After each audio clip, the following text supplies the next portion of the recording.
Start recording, and I'll share my screen. Welcome, everyone.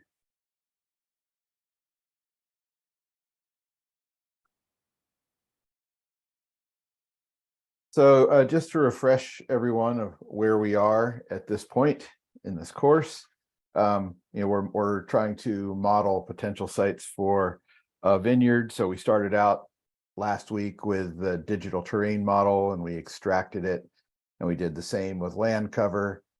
And then we aligned those rasters so that we have them both in the same coordinate reference system, the same cell size, and the pixels aligned, so that when we combine those, we won't get any weird overlay errors. It resulted in that. And then we generated slope and aspect from the aligned digital terrain model. So what we're going to start with today is reclassifying those three inputs to the model, and we'll end up with reclassified versions of each one. And this is simply because, I'll get into that in a minute. Well, exactly why and how we're going to reclassify these.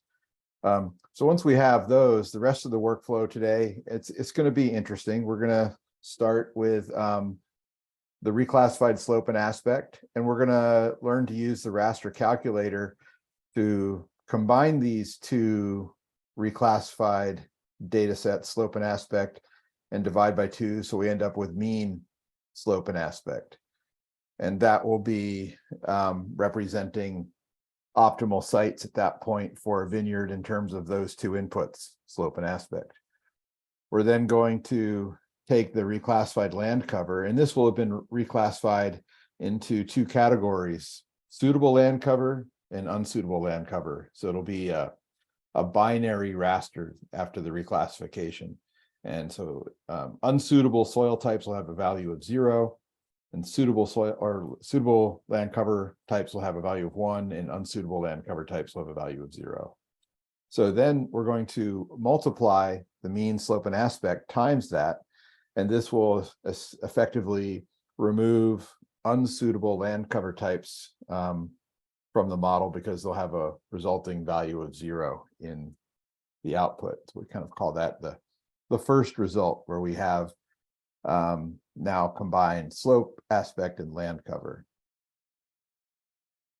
Then we're going to extract the pixels that are above a certain threshold. So we're going to say those that are above or equal to 3.5 are going to be suitable for a vineyard according to these 3 inputs.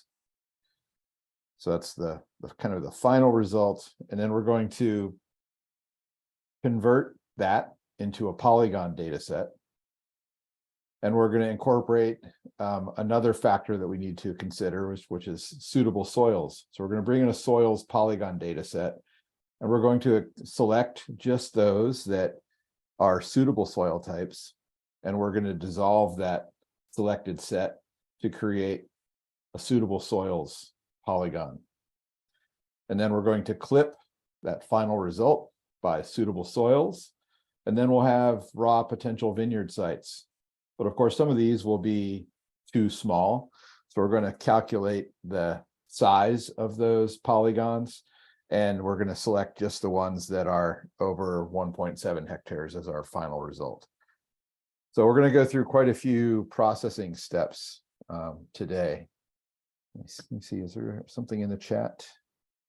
Lauer says she'll be back in 5 to 10 minutes. That's fine. So this is all being recorded, so if anyone does need to step away, you can easily catch up.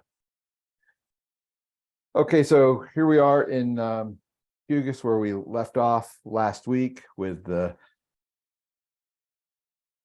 slope and the aspect layers calculated, and also the aligned land cover here. So what we're going to start off with today is reclassifying these. And I'm going to switch back to the PowerPoint presentation for a second, just to cover what it is we're doing here. So we reclassify rasters to basically aggregate the data into meaningful categories.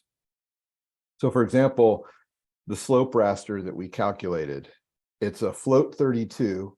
So it holds a huge number of different values out to, 8 or 10 decimals of precision. So it essentially has far more detail than we need. We're looking at slopes in Denmark that has a short growing season. And so we're going to try to identify moderate slopes. And so we want to just aggregate these values into a moderate slope might be between 6 to 15 degrees. And so we're going to say, okay, anything that's between 6 and 15 is going to be a value of 4, meaning it's the most optimum for a vineyard. And we're going to basically take the huge number of values that are in the slope data set, and we're going to aggregate it into 1, 2, 3, and 4, where 4 is best for a vineyard and 1 is worst for a vineyard. So then we will have kind of boiled this slope data set down to a point where it's in meaningful categories for deciding where a vineyard should be placed. We're going to do the same for aspect, and then land cover will be reclassified into suitable or unsuitable land cover. So that's why we're going to do this, is to putting it into meaningful categories. And to do this, we use this algorithm in QGIS reclassify by table. So this lets you specify the minimum and maximum values in the data set and then give them an output value. So 4 would be optimum, 3 almost optimum, 1 not optimum. And so we set up our reclassification table. We can also make the output integer 16 instead of floating point, so it's an integer raster, and then run the tool and we'll have a reclassified raster.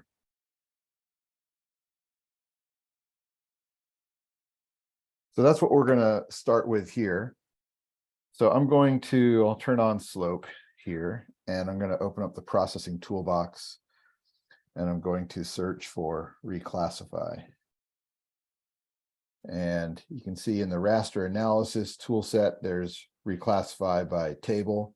There's also reclassify by layer, but we're going to use the table version. So we'll start with the slope data set. And what we have to do first is create this reclassification table. So we have to add some rows. So I think we have 7 that we have to work with here. And so we're going to start by identifying for the first category between a slope of 0 degree and 1 degree. That'll be an output value of 1. So this tells QGIS that any slope pixel that's between 0 and 1 will have a value of 1 in the output.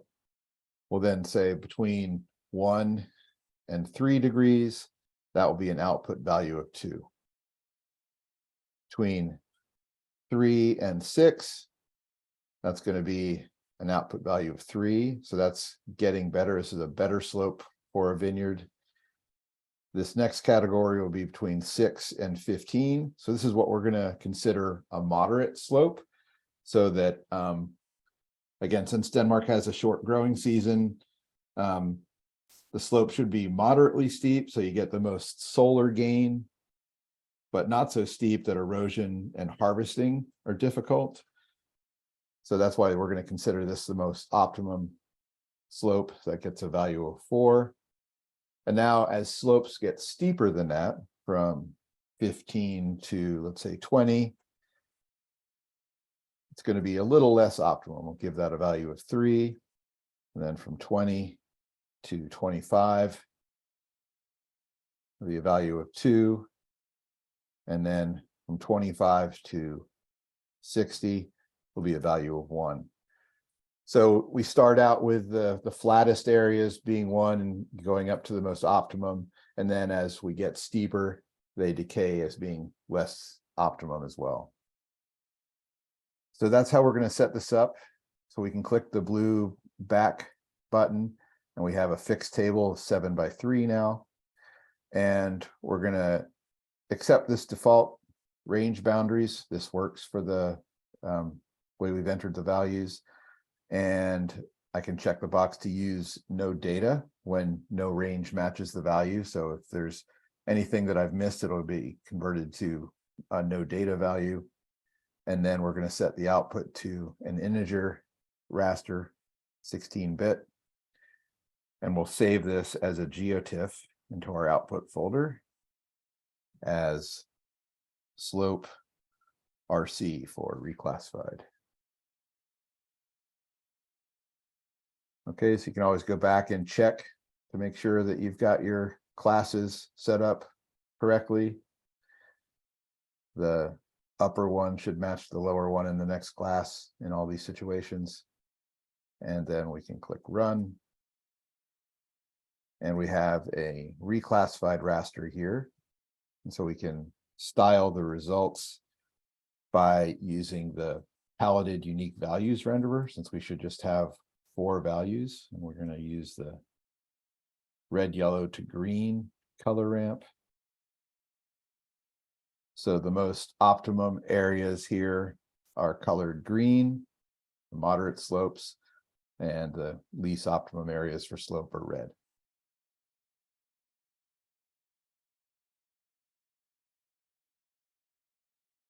So now we're going to move on to the aspect raster, and we're going to run the same tool on aspect.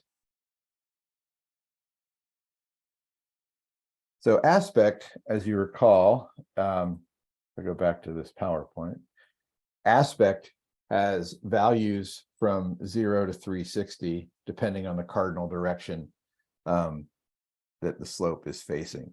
So again, because Denmark has a short growing season, we're going to say that, the south-facing slopes are the ones that are going to be most optimum, and the north-facing slopes not so optimum.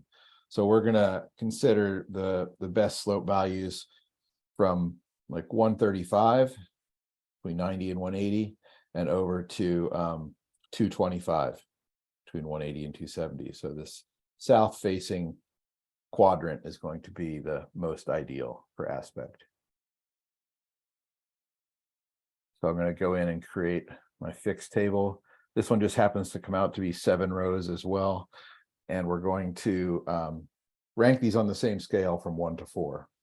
So I'm going to start with that most optimum class, 135 to 225. And this will be a value of 4. So those are those south-facing slopes that we want to identify. Then we're going to have slopes that are on the east side of the compass between 90 and 135 as being still okay, but not as optimum. And then on the other side of the compass rose from 225 to 270, again, will be 3s. So we have that south angle being 4, and then as we go up on either side, it's still better than a north-facing slope, but not as ideal as the south-facing slopes. Then we're going to move on to continuing around the compass, 45 to 90. And this will be a value of 2 in the output. And the other value of 2 will be 270 to 315. And then the northern facing slopes, which will range from 315 to 360 on one side and 0 to 45 on the other side. So this always takes a little bit of time on a piece of paper or something to compute what you're going to consider the most optimum aspect, since it's radial. Sometimes you have to sit there and think about this for a few minutes. So I already had this figured out, obviously. So this is how we're going to rank these from 4 to 1. And just check. Again, these should all line up with each other. where the ending of one maximum is aligns with the minimum of another. And we'll click back. Again, we're going to use this same default of min less than value less than or equal to max. And we're going to again set the output type to integer 16 and use no data when no range values match. And we can save this out as aspect RC or reclassified. So RC here is just my naming convention that I'm going to use so that I know that these are the reclassified ones. As we are creating lots of output files, it's always important to come up with some kind of convention that makes sense to you so you know what the different outputs represent. And I'll go ahead and click run. And there we have our reclassified aspect. And we can style that in the same way just so we can make sure that this looks correct. I'm going to use again the paletted unique values renderer with the same color ramp, green to red. And we get this styled from 1 to 4.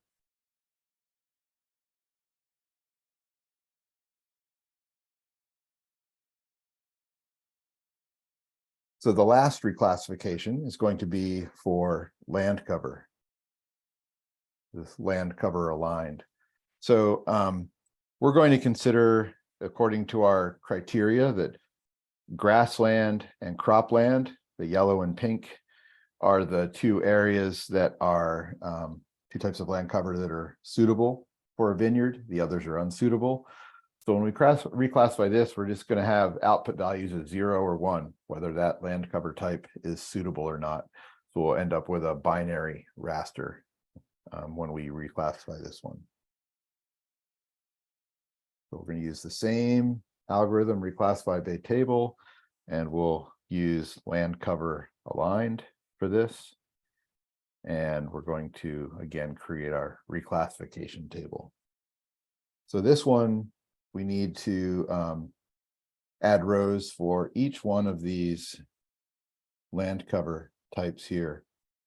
I think it's 1, 2, 3, 4, 6, 7, 8. I think it's 8. So we're going to start with tree cover, which has a value of 10. So from 10 to 10, the output value will be 0 because that's unsuitable. Shrubland, 20 to 20 will also be 0. Grassland, 30 to 30 will be 1 because that's suitable, as will 40, which is cropland. Those will be the two suitable types. 50, the built-up areas, will be 0. 60, which is sparse vegetation, will also be 0. And then we have 80 and 90. Will also be 0. 80 is permanent water bodies,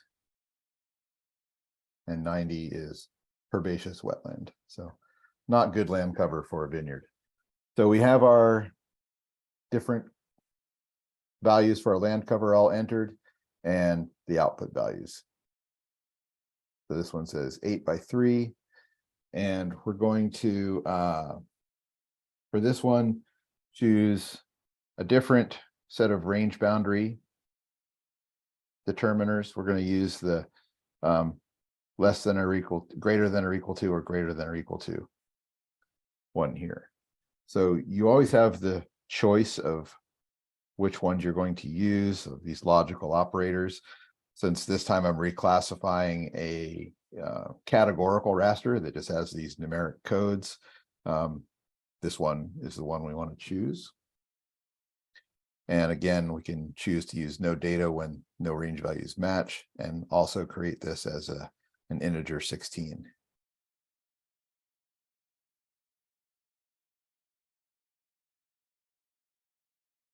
And this will be land cover RC.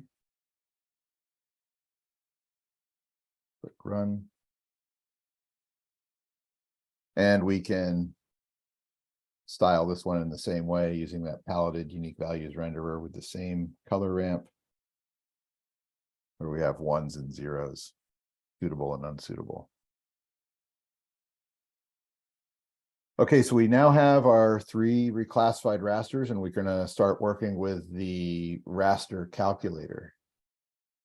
So the raster calculator is a fantastic tool, and it's one of the reasons doing an analysis can be so useful in the raster data model, because the raster calculator, or sometimes it's also called map algebra, is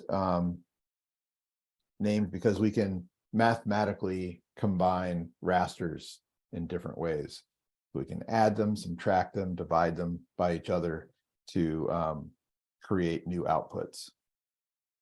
This is why we wanted the rasters to all be aligned, so that when we start combining them mathematically, all the pixels align and we don't get any strange results in the output. So you can use the raster calculator for a number of reasons. You can do unit conversions, so between imperial and metric units, where we may have precipitation in centimeters and we want to multiply that times a conversion factor to create the output in inches. As someone who grew up in the United States, I used to have to use the raster calculator quite a bit to convert metric data in metric elevation data into imperial elevation data and back and forth. So that's how that can be done. And logical operations can also be done with this. So this means you can enter an expression that will produce a binary raster of true or false on the output. So you can create an expression, for example, where elevation is greater than 1200. So where this expression evaluates to true, the output pixel will have a value of 1. For pixels that do not evaluate to not true for this, the output would have a 0. So you can always basically classify a raster in the raster calculator using these logical operations with these kind of greater than, less than, equal to, not equal to operators.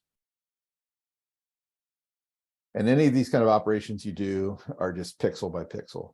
It's a pixel by pixel evaluation of the expression. You can also do other Boolean operations where you can, combine rasters together to get different outputs. So for example, we're going to be, and as you can see in this little expression down here, we're going to be taking the slope plus the aspect, the reclassified slope and aspect, and then dividing them by 2 to get the mean of the reclassified slope and aspect. You can also do masking, where you have an elevation data set and you want to identify areas that are greater than or equal to 20, but produce a mask around those. You can create an expression such as elevation greater than or equal to 20 in parentheses, and then multiply that times the same elevation data set. So since this one outputs ones or zeros, depending on the evaluation of this greater than or equal to 20 expression, it's going to result in a binary 0 or 1. So where this evaluates to true, since you're multiplying it times the original source elevation, those will still receive their original elevation, but those that are evaluate to false for this will end up as 0. So you can basically, it's another way of manipulating the values in a raster to remove, to calculate some values as 0 while maintaining the original values for others. There's a lot of ways that you can use the raster calculator. So we're going to start now by combining the first 2 components of our model, the reclassified slope and aspect here. So we're going to get the mean, reclassified slope and aspect. And we'll find the raster calculator from the raster menu. It's also in the processing toolbox. All these commands that you'll find from the raster menu will also be found in the toolbox. This is just a shortcut to the most popular or most commonly used algorithms. So I'm going to open up the raster calculator. And what we see in the raster calculator is a list of all the rasters in our project. And you'll see it says raster bands. And this is because you'll see aspect reclassified says at 1 here. This is a single band raster. So the at 1 is just referring to band 1, and it only has one band. If you were to bring a multi-band raster into a QGIS project and open up the raster calculator would show each individual band as its own item in the raster calculator, so that you could then do raster algebra between bands of the same raster. You could compute, you could do things, which is one way NDVI, natural differentiated vegetation index, is created. You can do mathematical operations between bands of a multi-band raster. But in our situation, all of our rasters are single bands. So they're all going to have that at 1. So we're going to start with a parenthesis and type in or double click on slope reclassified plus aspect reclassified with a closing parenthesis, then the division operator, and then 2, so that we get the mean between those. It is possible, it's a fairly new feature now, to create on-the-fly rasters instead of writing these to disk. But in this case, I'm going to write mine to disk. So I can have this. I'm going to call it mean slope aspect. And the output format is a GeoTIFF. It also gives you the option to specify the extent, but we're going to take the default extent of our input raster. It gives us the columns and rows. Also lets you specify the output CRS, but we're going to keep that. And whether or not you want to add the result to your QGIS project. And you notice there are a lot of other logical operators down here, including things, like sine and tangent. So square root. Okay, so it says expression valid. So I'm going to click OK and run this. So get my mean, slope, and aspect. And I can use the same paletted unique values renderer here. The same color ramp. And I should only have 8 different values here, which I do. Between 1 and 4. So the areas in green here are going to be the ones that are most ideal for both slope and aspect.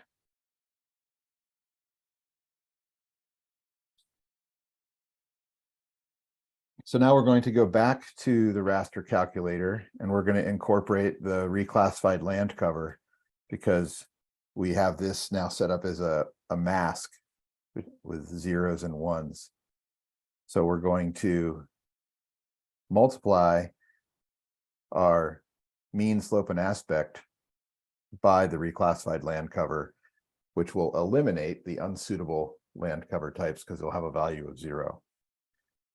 So we're going to take the mean, slope, and aspect and multiply that times the land cover reclassified.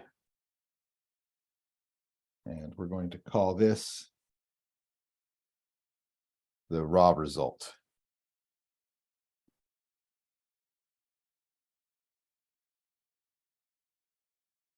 Go ahead and click OK.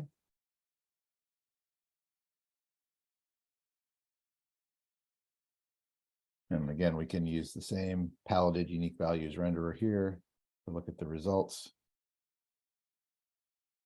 So now we can see, especially if we compare this to the mean, slope, and aspect, that the unsuitable land cover types have now been basically removed or marked as having a 0 value. And the suitable areas have a value of anywhere between 3.5 or 4, the upper end. So using that, we have incorporated land cover into the analysis. So the next step also involves the raster calculator. We want, with this raw result, to basically get a raster that represents just the most optimum areas that are identified in this. So we're going to consider 3.5 to be the threshold. So anything that is greater than or equal to 3.5, we want to identify as a potential vineyard site based on slope, aspect, and land cover. So we're going to go back to the raster calculator, and we're going to double click on raw result, use the greater than or equal to operator, and put in that threshold value of 3.5. So again, this will go pixel by pixel, and if it is greater than or equal to 3.5, it'll be an output value of 1. If it is not equal to that, it'll be an output value of 0. And I'll call this final result. I know we're not quite finished, but that's just what I'm calling this. And click OK. So I can again use the paletted unique values renderer. And I now have just 2 outputs, 2 values. 1, a potential vineyard site, and 0, not. And with this, you can also, with this renderer, select one of these classes and click the remove selected row so that we're only seeing the potential areas as green here. And if we wanted them to show up a little bit better, we could actually change the color to something that's a little brighter, like red or orange, or maybe yellow, so that we can see these areas that are now candidates for a vineyard based on slope, aspect, and land cover. And if we zoom into some of these areas, we can see that this is a slope, and so we've identified an area here that's on the south side of this, what must be a moderately facing slope. So we don't see anything popping out here that's on the north side of slopes. So it looks like, what we're doing is working here, identifying suitable locations.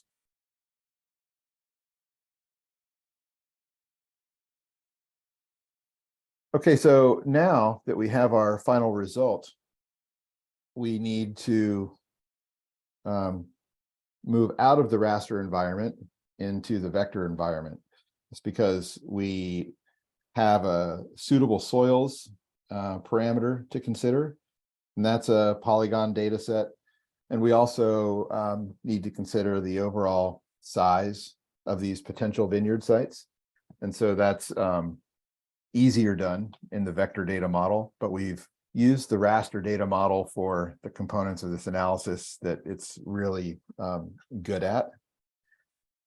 So to convert this to a polygon, we can go back to the raster menu, and we'll find some tools under conversion for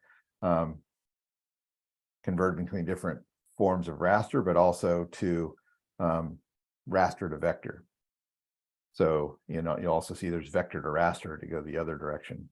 We're going to use this polygonize tool on our final result. And this is always the default when you polygonize or vectorize a raster data set. The one attribute it will have is the value of the raster pixel, and DN stands for digital number. So that's usually what it will default to. You can change that to anything, but I'll just stick with the default of DN, and I'll just save this out as a shapefile. Final result poly. And you'll see again, this is one of these GDAL command line utilities, Google polygonize. And so again, you're seeing the command line syntax for this command if you ever wanted to run that from the command line. You can see the syntax there. So I'll go ahead and click run.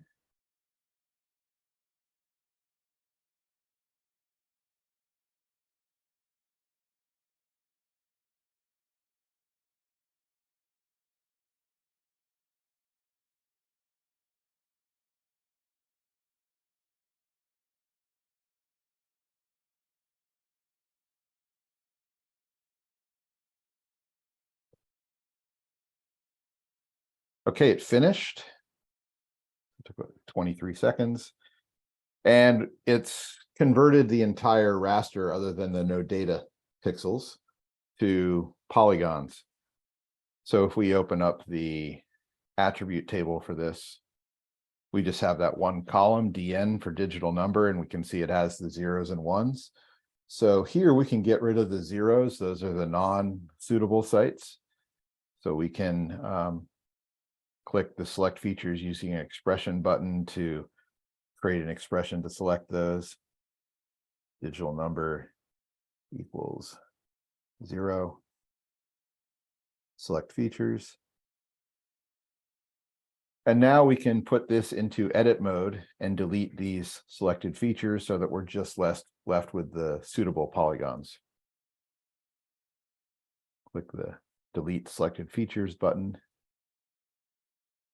deleting 7,000 features. And now we can toggle out of editing and save our results.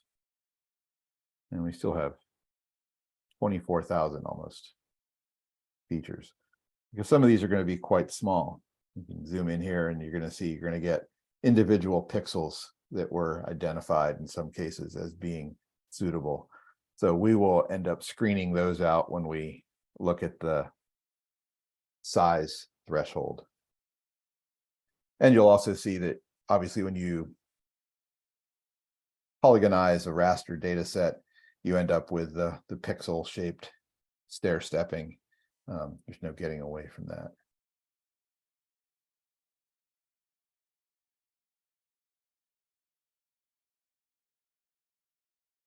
Okay, so we have 2 more criteria to look at. One is the suitable soils and one is the size. So I'm going to switch to the browser panel, and I'm going to go into our vector data geo package in the course data and add the soils layer to our project. This comes in symbolized because I saved the symbology in this when I exported it into the geo package. So if I expand the legend here, you can see what these different soil types represent. And there are, these are just represented by values in the TSIM column. And so the legend here is another one that I created where I got the English translations of all of these different soil types entered here, just to help with the that aspect of this analysis. So for this data set, we're going to select just a subset of these which are suitable, and that is the glacier meltwater clay, the glacial meltwater sand, the clayey till, just those 3 different categories of soils are the ones that we're going to consider suitable. So I'm going to select those features using an expression here. So I can use this button to open up the select by expression window. And I have that expression here somewhere so that I can simply copy it.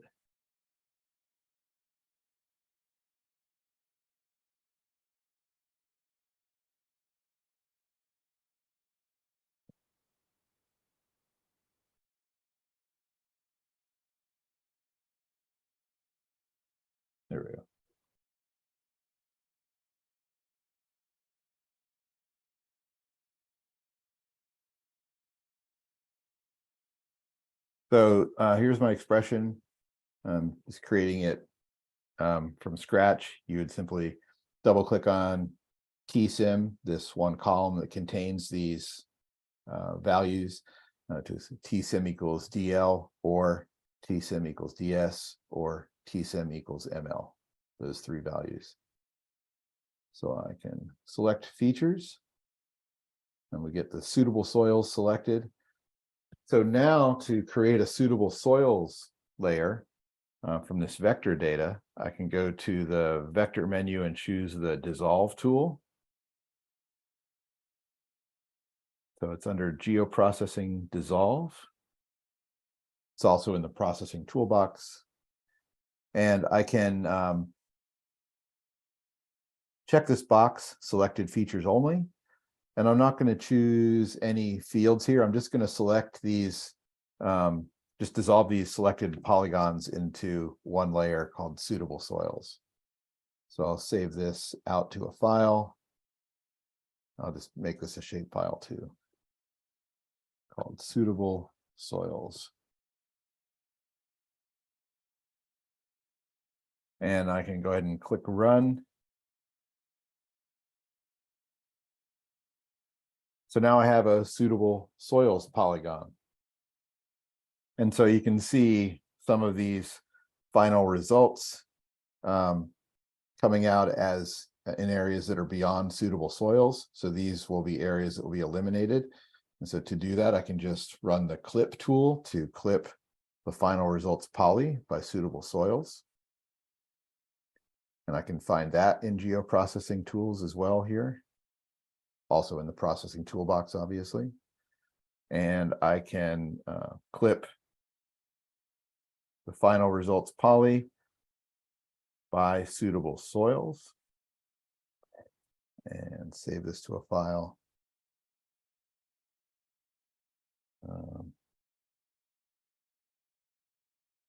What was I calling this? Final vineyards.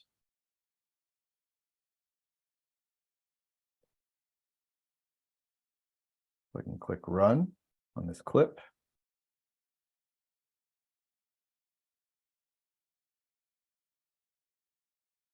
I get the message that no spatial index exists, but these data are small enough that that won't make a big difference. Click close. If you do want to ever build a spatial index on a vector layer, you can simply go into layer properties to the source tab and click this create spatial index here if you have a big vector data set that would benefit from that. Okay, so now I have my final vineyard polygons.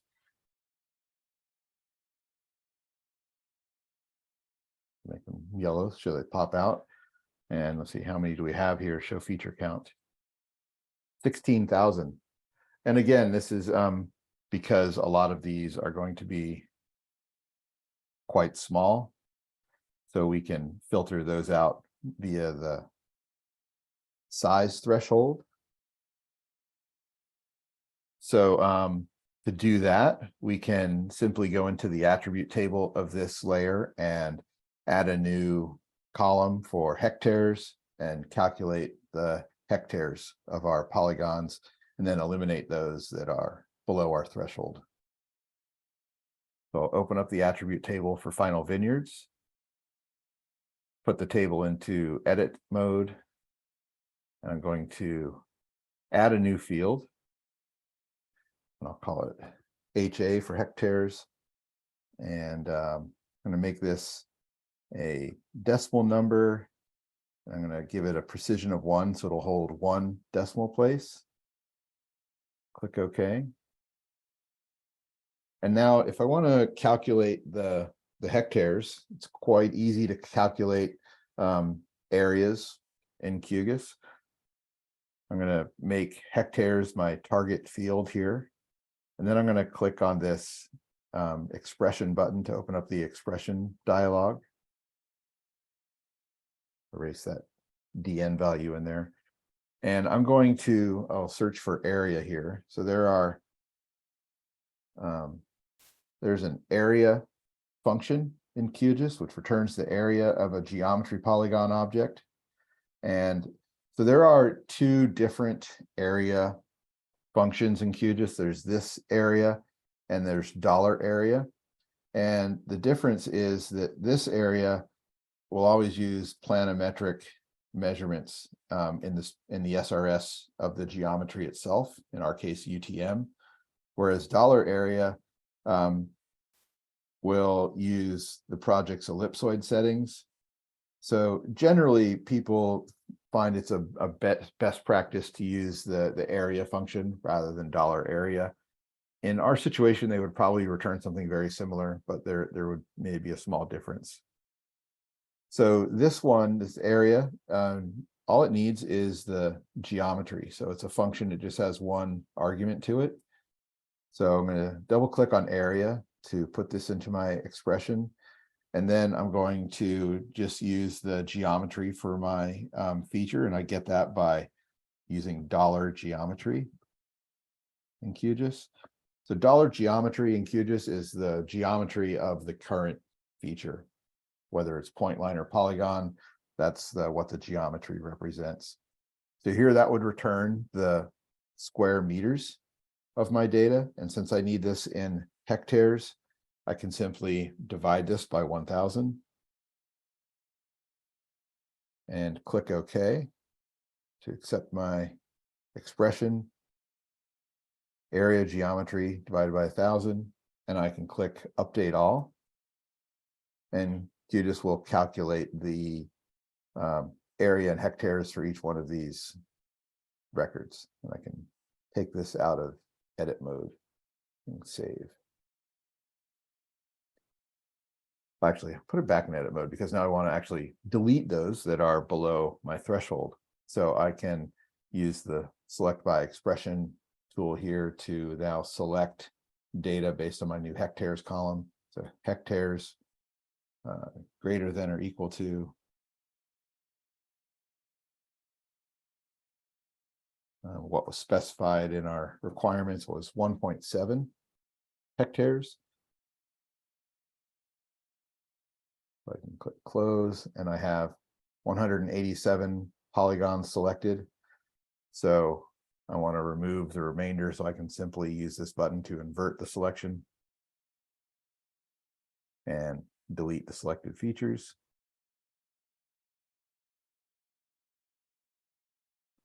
And save the results.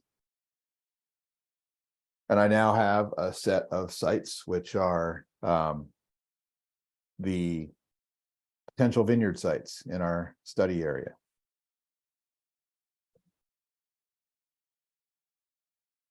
Okay, so that went fairly smoothly and quickly. So let's take a 10-minute break, and we'll come back at 3 o'clock, and then I will show you some other things that you can do with this, and then we can cover any questions that you may have about what I've gone through.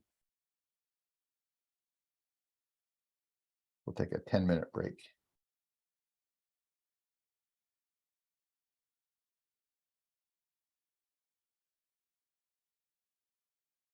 Okay, so back, does anyone have any questions? I went through a lot of steps and to get to this point. And so has anything come up in the last hour when I went through all these steps?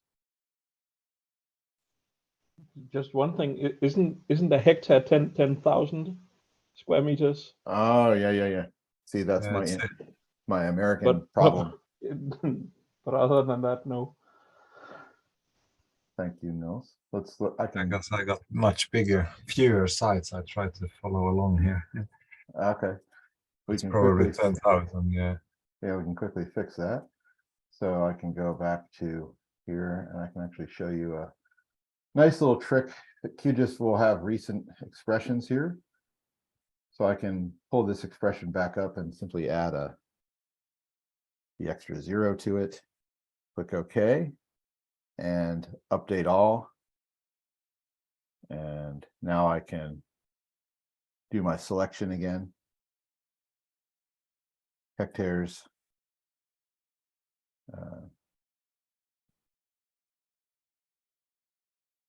greater than or equal to 1.7.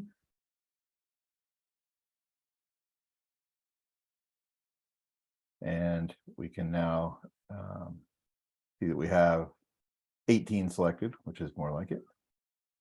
And we can delete the rest. And we have our 17 selected ones, which is what I remember the answer being. So thank you for that. I always have problems with that. That's one of the switching from imperial to metric is still an issue for me. So sorry about that.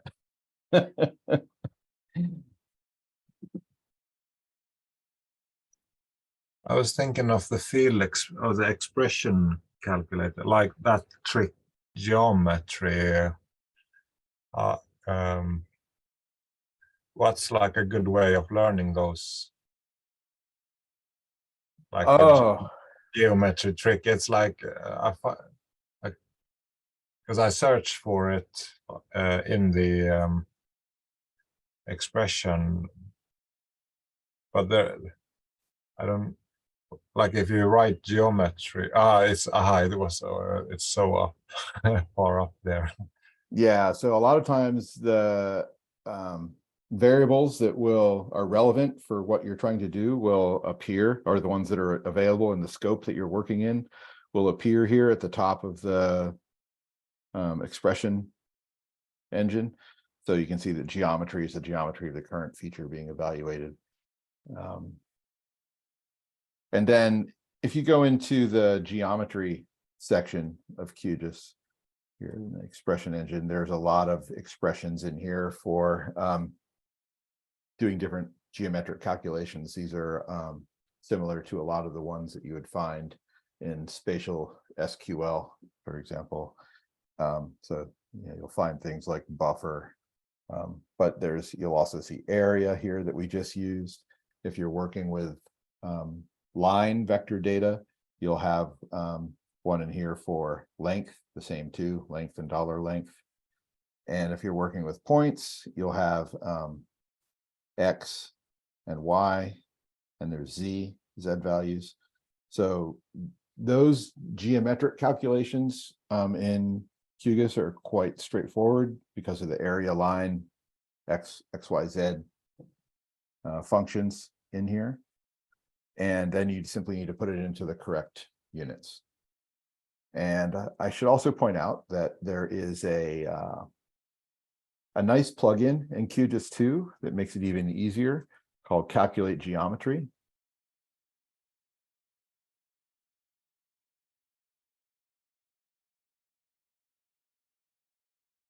So this Calculate Geometry plugin lets you just right click on a layer in the layers panel and choose a field name and a unit that you want to calculate, and it does it for you.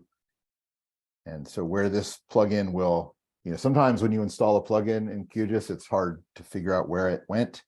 And this is quite simple here. It's right click, and it's going to appear in the context menu for a layer in the layers panel. So for example, I could choose Calculate Geometry, and for a polygon layer, it's going to have area and perimeter. So I could just choose area, and I could choose my hectares column, and then I could choose from all the different units and just choose hectares, and it will calculate it for me. So that plugin can also help as well.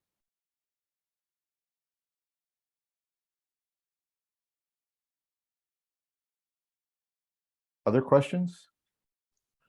In the tool you were in before, not the geometry calculator, but the one before, where can you see the if it's in meter or in square meters or the unit of it? Are you talking about when I was doing the field calculation? Mm-hmm. Yeah, exactly. Yeah. Okay. So if I open up the attribute table and I put this into edit mode, so if I'm in my data is in UTM, so my XY units are meters. So that's one thing. And if I am in here and I'm searching for area, for example. This is going to be in the units of your spatial reference system. It tells you there right there. And so again, mine is in UTM meters. So I know this is going to be in square meters when I calculate area. So if I simply put in area dollar geometry, that's going to be the square meters of each polygon, because it's the SRS that I'm working with. Is that what you were asking? Yes, exactly. Okay. It's just a few steps to know if it's meters or what unit it is. So you have to know that what the spatial reference system is UTM and which units UTM is in. Yep.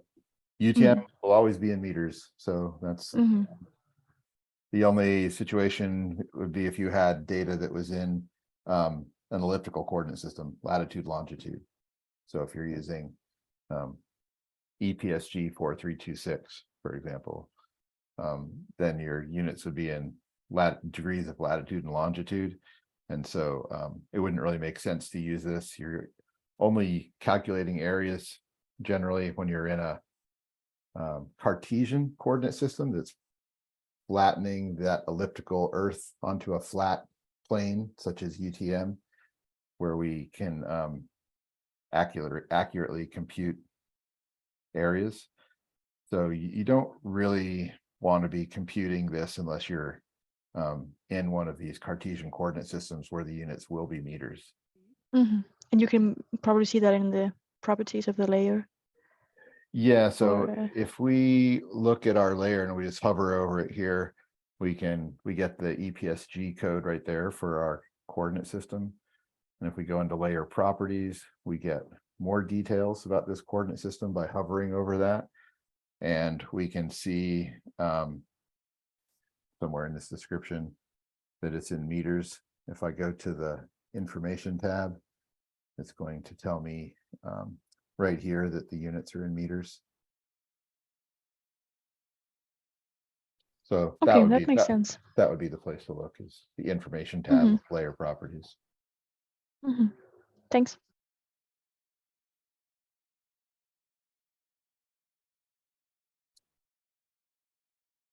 Was there another question? I have a question. Yes. It's I've asked it before, but I'll ask it again. For example, the infrared band. How do you know, what do they measure there? Is that just color values, or is it a wavelength, or where do you get that information? Do you need that information from the one delivering the raster image? Yeah, so that is reflectance of light coming back. Yes. So there's a satellite orbiting space with a sensor, and it's recording reflectance coming off the Earth's surface. And that is why different objects on the planet reflect differently. Some things absorb electromagnetic energy, some things reflect electromagnetic energy in different, depending on what portion of the spectrum you're talking about. But every satellite platform will publish data about what is in a particular band, what portion of the electromagnetic spectrum that the band is collecting data in. So you should be able to find that out from the data source. Yeah, okay. Because I just looked at an image, a raster image with this near infrared band, and it had values between 28 and 250, and it looks to me like color values, but is that a value for reflection or something?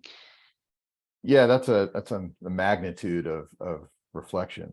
So but I just need to know that when I use my raster or calculate something. But then they'll also tell you that maybe it's collecting part of the electromagnetic spectrum from 4 to 5 nanometers in wavelength.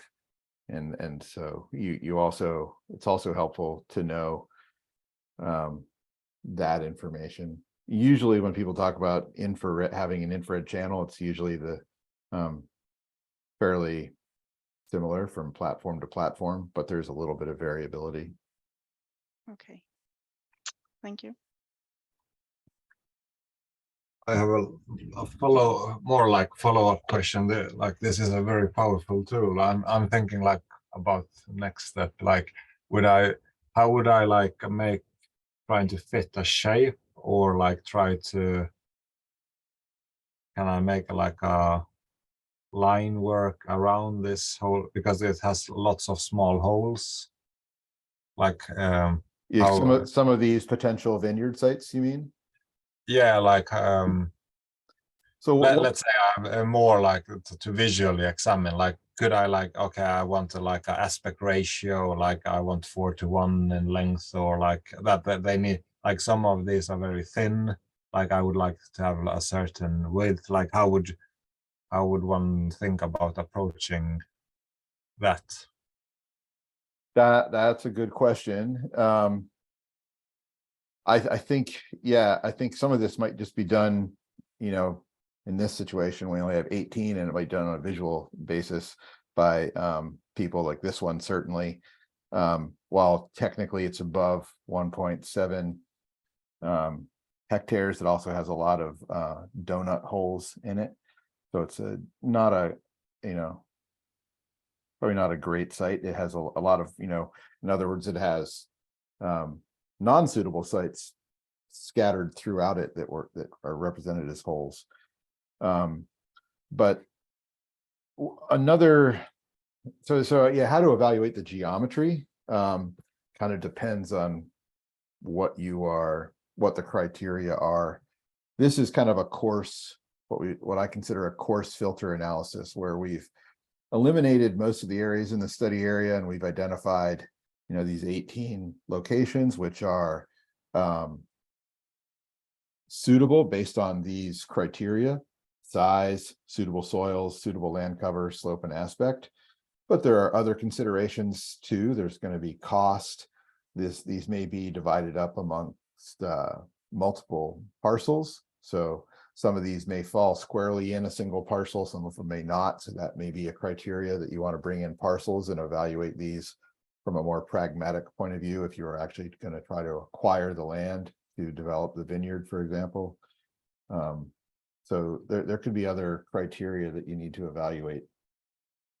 And so if you wanted to bring in parcels, I did give you that. So there's this GeoPackage tab called Other Data, and there's a parcels layer here that's clipped to our study area. And so we can first just, you know, look at this. We can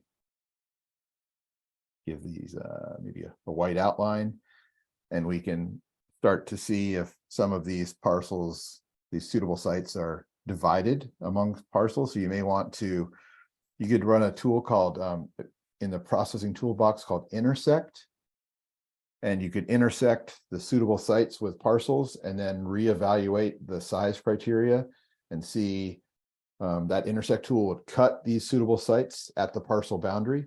So if you recalculated the hectares afterwards, you might find that it eliminates some sites. You know, for example, you can see this one is cut by a parcel line, and it may be that once you cut it in half, neither side is above 1.7 hectares anymore, and it may take that out of the equation in terms of practically acquiring this, or it just may be an awkward shape to work with for developing a vineyard. So that could be, you know, another approach here.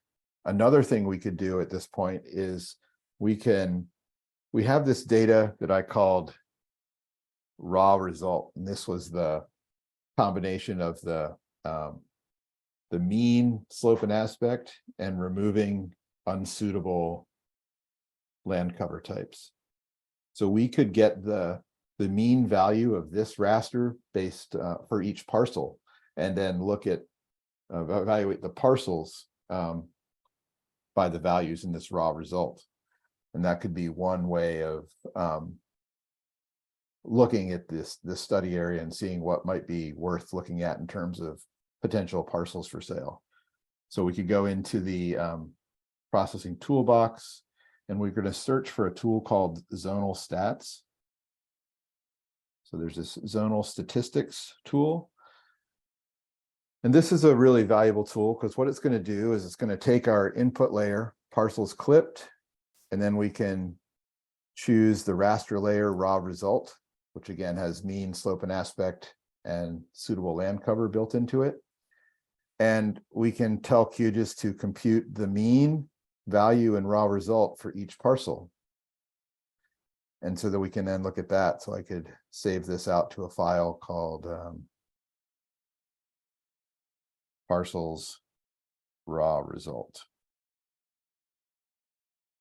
And if I click here, it's going to show me what it's going to calculate. And I may not need everything in here, but I can keep count, sum, and mean, but you can see it will calculate a variety of different statistics. And I'll click run.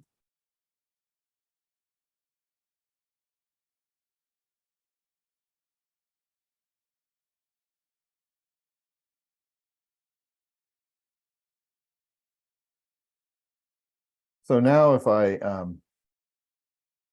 drag this up to the top of the layers panel, and if I now use the identify tool to click on one of these parcels here, I can see that I have the mean value of raw result. So I could style this polygon layer by that mean value. So I can choose the graduated renderer and choose mean as the field. And I can use that same green to red color ramp and click classify. And so you can see some of these parcels, the ones that are green have a value of 2.5 to 4. And we were considering for the vineyard itself a value of 3 to be what we were looking for. So I could, add more classes to this, or I could go in here and I could change some of the values. I could maybe set this to 3 to 3.5, and this one 3.5 to 4. And I can say there's only 2 parcels in the whole study area that as a whole come out to 3 to 3.5 here, or a couple small ones. So you can go in and use tools like this to evaluate which ones might be, which parcels might be worth looking at for acquisition, both in terms of how they correspond to having the entire potential area within a parcel, and then how the parcel as a whole comes out with those raw result values. Good stuff. I'm thinking of the naming scheme also, like or a scheme, but you mentioned that it's good practice to have some kind of common naming. Is there like any, is it, I see you use more like the function you use, like clipped or RC for reclassified. Is that a common way of naming files? Because to me, like when using QGIS, you produce a lot of files, like it becomes hard sometimes to keep track of, like you have to almost have a system to I'm just thinking about best practices around how to manage all the data, like what should you save or what can you throw, like how would you think about that on a project like this? That's a good question. We have a lot of what I'd call intermediate results here. And you always have the option in QGIS to save those as temporary outputs. So temporary layers instead of saving them to disk. So you may decide to only keep a few key stages of everything. So you might just want the reclassified raster saved, but maybe you don't need all the results of the raster calculator. Maybe you just need the final result out of there to maintain. So that's why it's nice in the raster calculator that you have the ability to create an on-the-fly raster instead of writing it to disk. So you have the option of saying, I'm going to produce this and it's going to be combined with something else to create the final layer, but I don't need to save this as a layer on disk. So you always have that option. And so in terms of naming conventions, over the years, I've kind of come up with my own, and it just makes sense to me. So I think it can be very personal or very organizational. For you may in an organization have a team of people working on something, and you all need to agree on the naming convention so that everyone recognizes everyone else's work. That can be quite important. Mine has kind of evolved just because it makes sense to me. So I think at the end of the day, it's not so much what you decide, it's just that you come up with one and you stick to it is more important than how you arrive at it.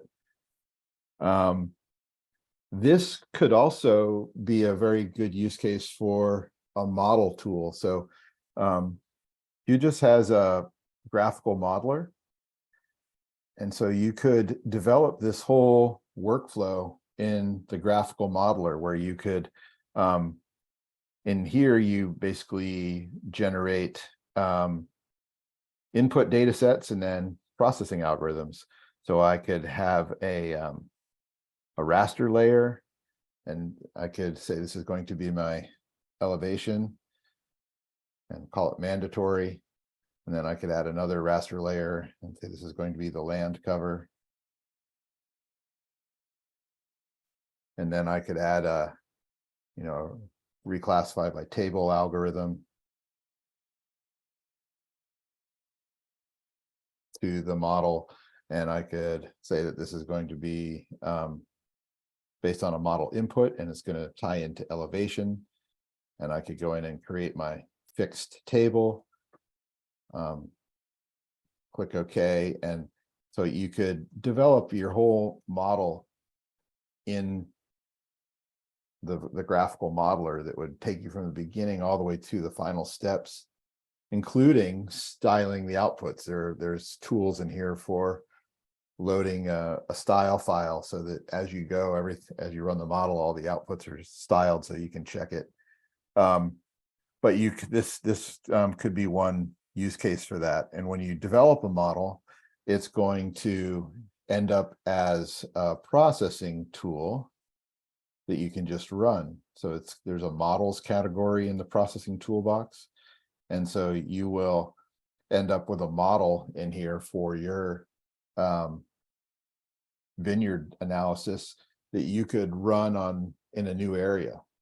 So if we are going to run this on several sites within Denmark, for example, and we have the same input data available, we could simply create a model tool that ran through all the steps, and then it would be very quick to just rerun this on other areas. And maybe you expose, for example, the final size threshold so that when you run the tool, you could specify what that final size threshold is. And then that would allow you to rerun it and see what the results were if you had the size threshold at 2 hectares instead of 1.7. And so having it in a model makes it really easy to make small changes to some of those model criteria and just rerun it to see how it changes the output. So that can be another useful way to have an entire workflow like this automated. And then the processing model can also be exported as a Python script, and you can run it from the command console as well. So you answered my 2 follow-up questions, basically how to automate this. That's that was really nice to see, because that I will use for certain.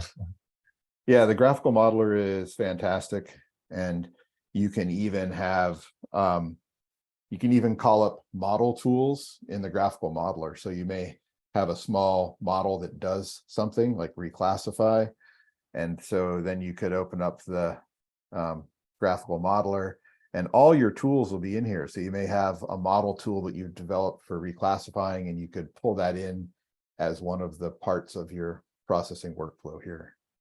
So yeah, it's quite powerful. And then it also can be nice to be able to show decision makers the whole workflow, because you get this nice graphical workflow, and it can sometimes help in a meeting to show what was done and what thresholds were set. And, you know, so for presentations, that can help as well, I think.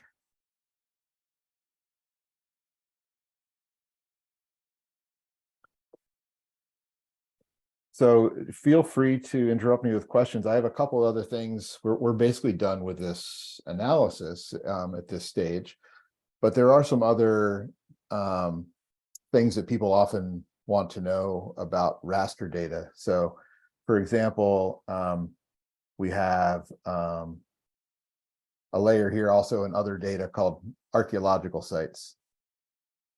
And so this is just a layer of archaeological sites from OpenStreetMap. So I'm going to make them bright red and a little bigger so we can see them. So we have some red points here, which are archaeological sites. And if I turn off these white parcels. So if we wanted to, for example, know the elevation of each one of these archaeological sites, we can do that in a number of different ways. We can use this sample raster values tool, which is in the processing toolbox. So under raster analysis, you'll find sample raster values. So I could tell QGIS my input layer is archaeological sites and my colored terrain is my raster layer. And I can just call this elevation and run the tool. I'll just create temporary output for this demo. So here's my new archaeological sites layer that's now basically been intersected with elevation. So if I open up the attribute table for this output, I now have a column that has the elevation of each one of those. So that can be quite nice. Another way of doing this, the exact same thing, is there's a sample values function in QGIS. So I could have also done this by, I can choose that same elevation value and I can open up the expression engine and I can search for raster, and you'll see there's a function called raster value. And this will return the raster value found at the provided point. And I have a point layer. So I could choose raster value and it asks for the band and the layer and the point, which is our geometry. So I can go into map layers. And so for the layer, I'm going to choose colored terrain. And QGIS will have this long ID number for that terrain, which is why you have to pull it from map layers, because you'll never know what the ID is. That's what you have to use, this map layers, and click on the layer that you want so QGIS can identify it. The next thing we needed was the band, which is just one because we only have one band, and then the geometry. So just put in that thing we used before, $geometry. And this expression will return the same thing that that processing tool just did. Raster value, layer, band, geometry. So I can click OK and update all, and it produces the exact same thing. And then there's also a plugin for doing this. And the only difference is the plugin lets you intersect points against multiple rasters. This is called the point sampling tool, which I already have installed. Just going to turn it on. and it just has this one little button here, point sampling tool. And here you can choose from number of rasters in your project. And I could choose archaeological sites as the layer containing my sample points. And then I could choose colored terrain. Why doesn't it have my?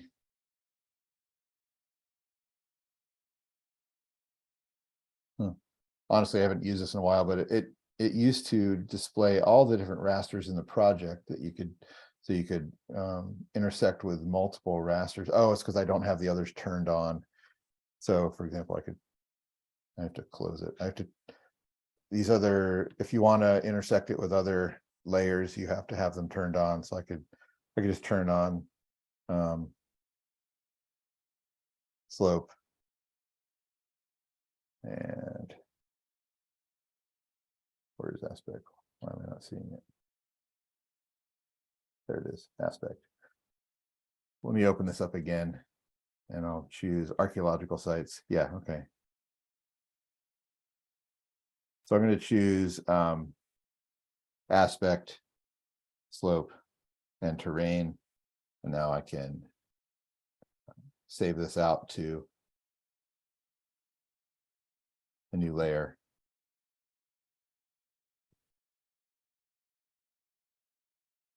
I don't want it to be a geo package. Shape file called sampled sites and click OK. And so now the sampled sites will have the aspect, slope, and elevation for each one. So that can be another useful tool for attaching raster values to vector points.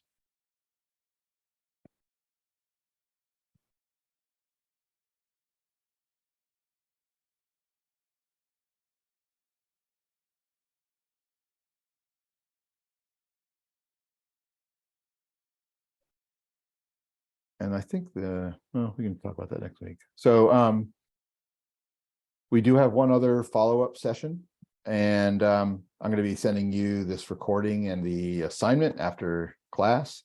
And so your next task is going to be to basically complete the analysis and submit, again, a couple sample screenshots showing that you completed the analysis. So yeah. Is there anything else anyone would like to see? I have a question about how would I make a DM if I have a point cloud? Like, because here in Sweden I have the point cloud, at least I know where to get it, and so on. How if I want to work with that in QGIS, like, is there a library, or how do I convert it? Yeah, that's a good question. There's no native tools in QGIS for doing that yet anyway. In QGIS 3.3.0, which is the latest version, there are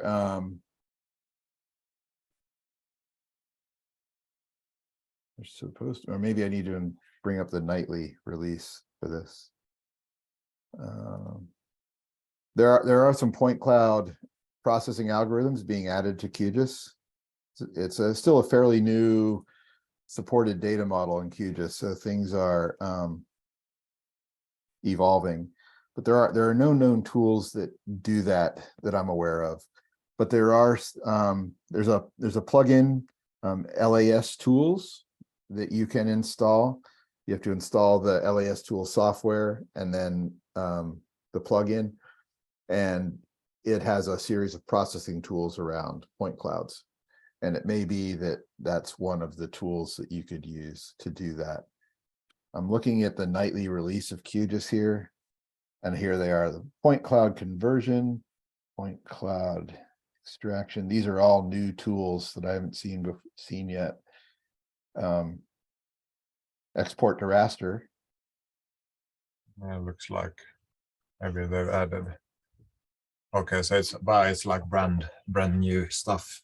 Yeah, brand new. No, I know we had a GIS guy who did that for me where I worked before, but I think he used less tools. But I think usually you need the license because it's a certain amount of points you can do with the free. And Yeah, there are limits with that, but it looks like in the, this would be coming out in 3.3.2 this summer.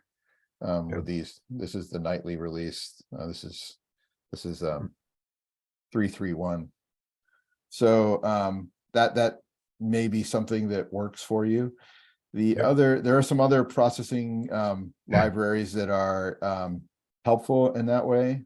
Go back to the project. There's another processing library called White Box Tools that has quite a few, and so there are a suite of LiDAR tools in here, quite a few. And again, I don't know, but there is likely to be one in there that does something that you're wanting to do. So this one is something that there's no license to access any of these. You can just install this and run them. So you may look at this White Box Tools processing plugin. awesome. A practical about it's the same thing like what we've been doing, but I was thinking of doing a practice thing of making a potential mushroom site map. Because to me, like you do some kind of aspect and slope and perhaps some kind of wetness index and something like that. Yeah, I think those are really useful things to learn through. You learn a lot going through one of those site selection analyses for the first time about how to reclassify the data and how to arrive at all those decisions to create a realistic output. So how would you buffer, like how would you use the road? I mean, I could probably figure it out, but how would you approach, like if I don't want to be closer than 300 meters to a main road because everybody picks there. Like, would I like take a line, because I can get the lines from a database. Like, would I buffer it and then clip, or how would I? Yeah, you could buffer roads and then you could rasterize it. So you end up with a raster that has a value, of 0 for between 300 meters and the road and 1 beyond that, a binary raster, that sort of thing. There is a Yeah, that's true. so I think you'd have to do something like that, where you rasterize one of your vector data sets, and you could also use the raster calculator for that, I think. How many bands can a TIFF? How many bands can, what was the question? How many bands can a TIFF file hold? I think a TIFF can only hold 3. That's all I've ever seen. I think people use other formats when they have a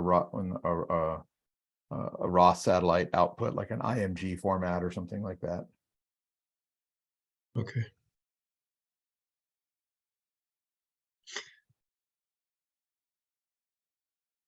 What is the point of having several bands? Sorry.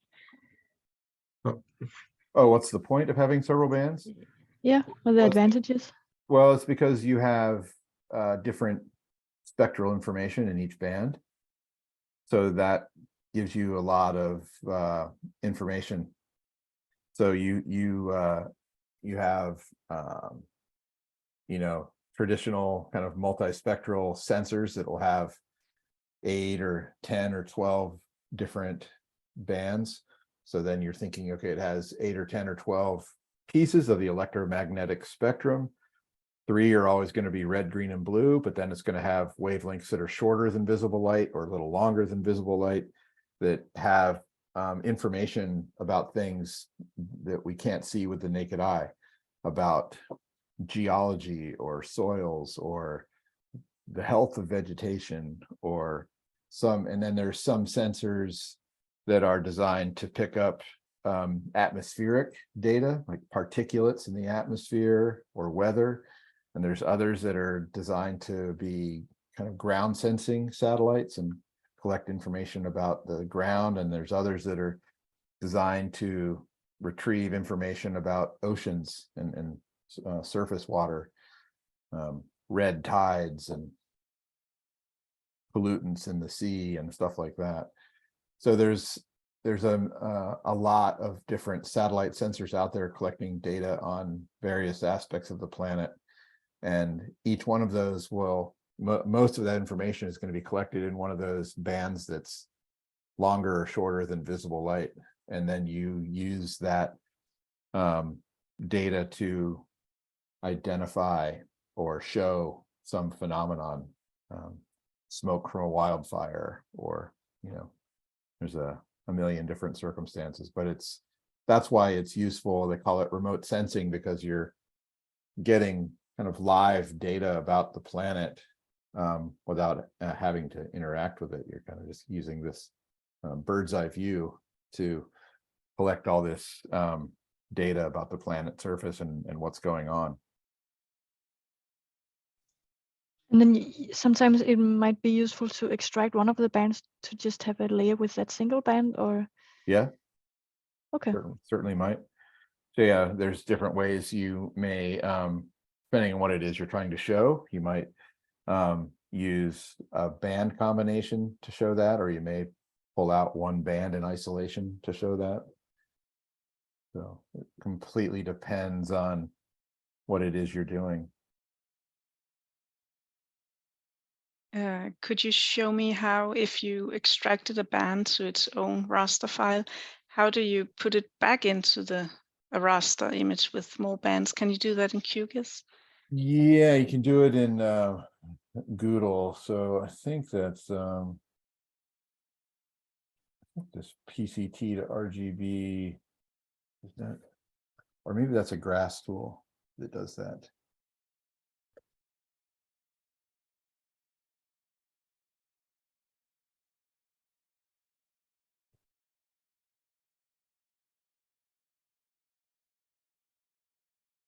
Okay, I'm just kind of going back. This has been a long time since I've thought about this, but this is a grass tool in the toolbox that splits a raster out into red, green, and blue bands. Okay. And there is the opposite in here somewhere. I'm forgetting what it's called. Blend.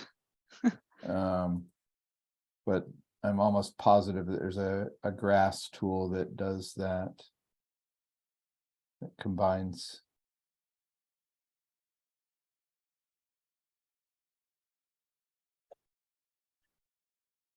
So But it is supported somehow. Yeah. Yeah, definitely. So remote sensing, like that, when you get into multiple bands and satellite imagery, it's a very specialized field. And there are other softwares that are specially built to support that. QGIS can do a lot of it, especially with the extra processing libraries of grass and white box tools and things like that. But there's still things that QGIS cannot do with that kind of data, as well as a specialized software like ERDAS Imagine is a remote sensing software package that's quite powerful, or some of the Python processing libraries. So QGIS can do a lot of it, but it's not, you can't do everything in QGIS. You can do some of the very most common remote sensing workflows, but not everything. Is there something specific that you're going to be working on in that regard?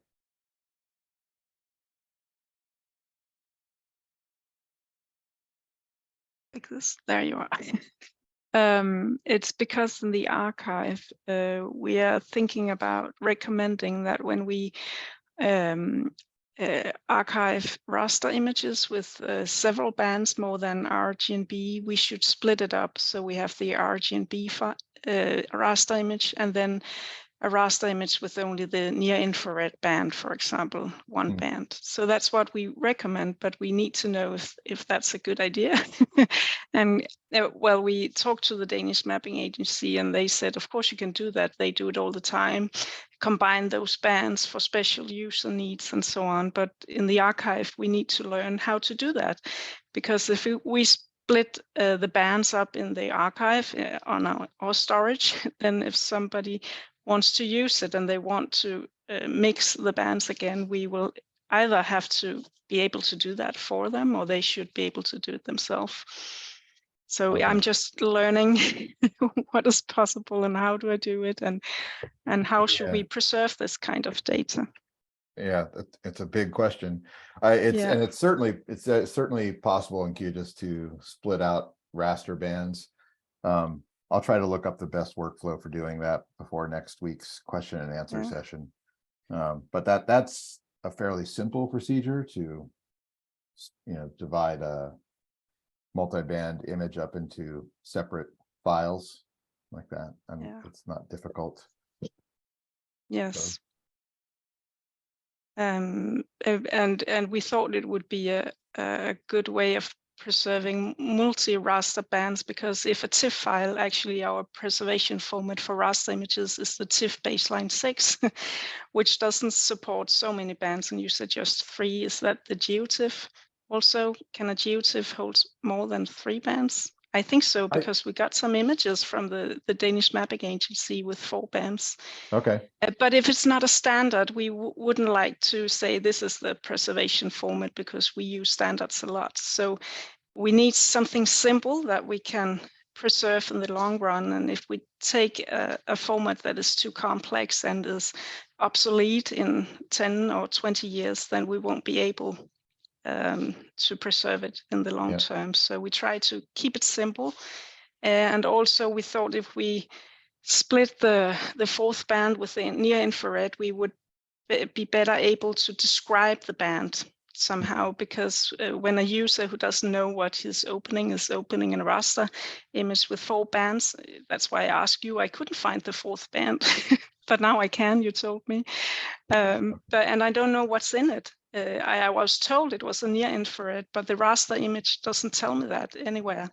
It's not defined anywhere. So in the archive, we have to document what we put in the storage, what is in the raster file. And we thought that would be easier if we split the bands and said these images contain bands with near infrared in wavelength or color value or something like that. So that's just our work to really document data so people can use it again in like thousands of years ahead. Right. Yeah, well, that certainly should be something that's in the documentation somewhere. With any geospatial data set. Yes. And I, in my experience, when there's 4 bands, the 4th one is 99% of the time it's near infrared, but I'm sure there's exceptions to that. Yeah, actually in the archive, when we have paper documents that are eaten up by animals or something, or it's nearly gone, then we do this multispectral, what do you call it? You scan it somehow, and then you get this multispectral images. And so we have it in the archive already, because then you can read what is not there, actually, because you can see some things left, and that might be a letter or something, I don't know. But and we need to preserve that as well. So and I don't know what the limitations of a GeoTIFF are in terms of the number of bands it can hold. I'd have to look that up. I don't have that on the top of my brain. No. Yes. And a final question. Would you say that when a raster has values in the cells that are not color values, but height or wavelengths or whatever, would you call that a grid file? Because it's a grid with values, or what is the grid file format? Well, is that only the ASCII format you showed me where we get the grid with numbers, or is it also a GeoTIFF, for example? No, a grid is in my my experience, it was a ESRI format. Yeah, okay. So a grid is an ESRI raster format. Okay. and it's quite Yes. old. It was developed in the 90s, and it's still around. It's a little strange because it has a folder, so it might have a folder elevation, the name of that layer, and then it has a corresponding info folder, and those two folders have to be together in the same workspace for it to be a valid layer.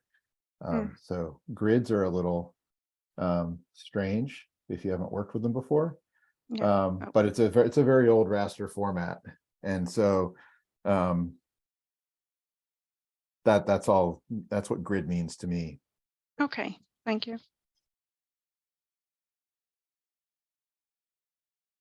And if we go into the data source manager for rasters, there's a filter in here for there's an ASCII grid and a binary grid. So these are the two Esri formats right here that are commonly referred to as grid files. So one's an ASCII raster and one's a binary, like I was describing, that has these two folders. So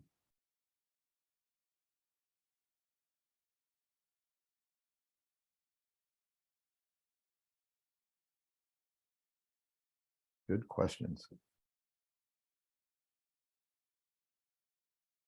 Okay, anything else?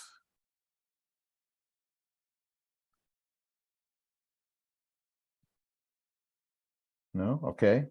Well, thanks. A good class. A lot of good discussions and interesting questions here at the end. And so I'll send you this recording, and I'll be sending you the assignment with step-by-step instructions again, and links to YouTube videos for each step. So you'll have all those resources going forward. And I will see you next week for the final question and answer session. And I'll try to look up some of the answers to these things before then. Thank you. very much. All right. Bye. Cool. Have a good Thank you. weekend. You too. You too.